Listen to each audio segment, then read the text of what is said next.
Welcome back to Boost Your Riot. This is video number 2, and what I want to talk about today is formulation and formulating. One of the biggest pieces when we're formulating is our natural remaining pigment. So what level developer we're picking has just as much importance as how we're formulating, as does our formula, our boosters, whatever colors we're going to put on.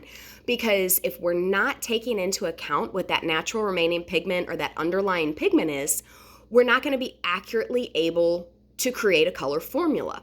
Whenever we have brown hair, there's always going to be warmth in it. So we're going to be exposing red and orange and red-orange and everyone's favorite, yellow.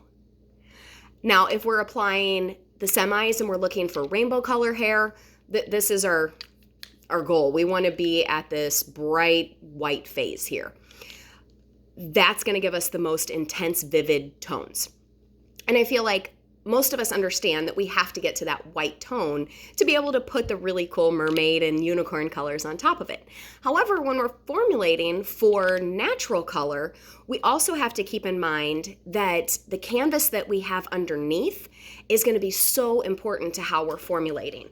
Now, Pulp Riot gives us this little sheet here that has their underlying pigment categories, which are kind of what we just went over.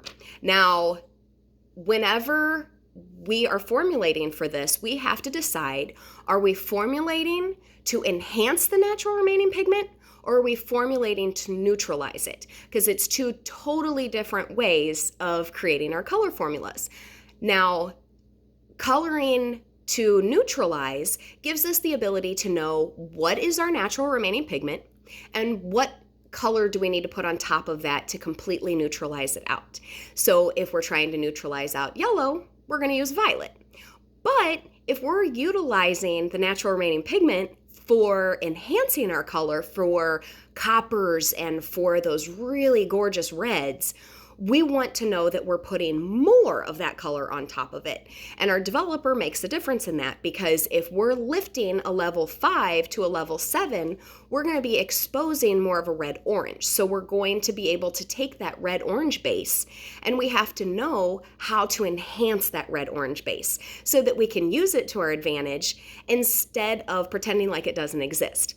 Now, with our natural series, we are given natural color that is already in that natural series. So let's take the -22s and the violets. These are accounting for our deeper colors. So our 5s, our 4s, our 3s, because we're looking for more depth at that level.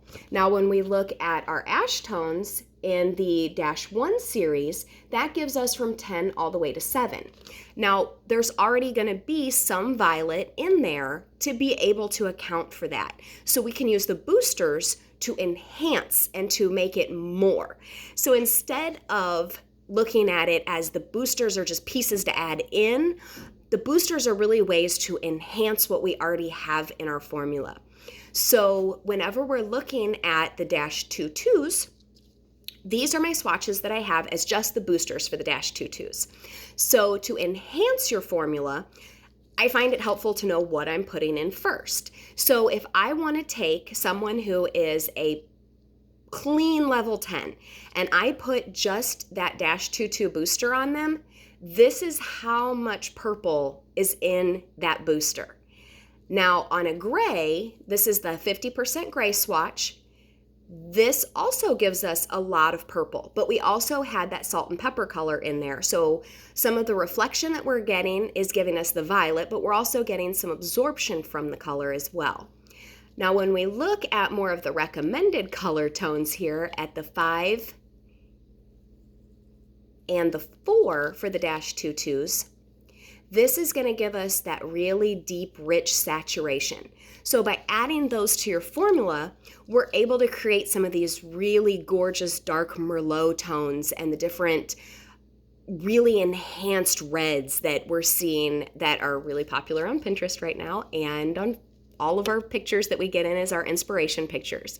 So This video is more about, I encourage you to dig deep into kind of what our basics were from back when we were in hair school or when we first started out, and really just get to know your natural remaining pigment chart. Really understand it's more than just the color wheel, because I hear that a lot in different videos. I hear it a lot in different comments when people are helping each other out, is refer to the color wheel.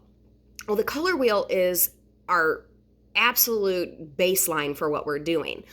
But in order to utilize the color wheel the best, we really have to understand what pigments we're exposing at what level so that we can really be solid and 100% sure when we're making these formulations.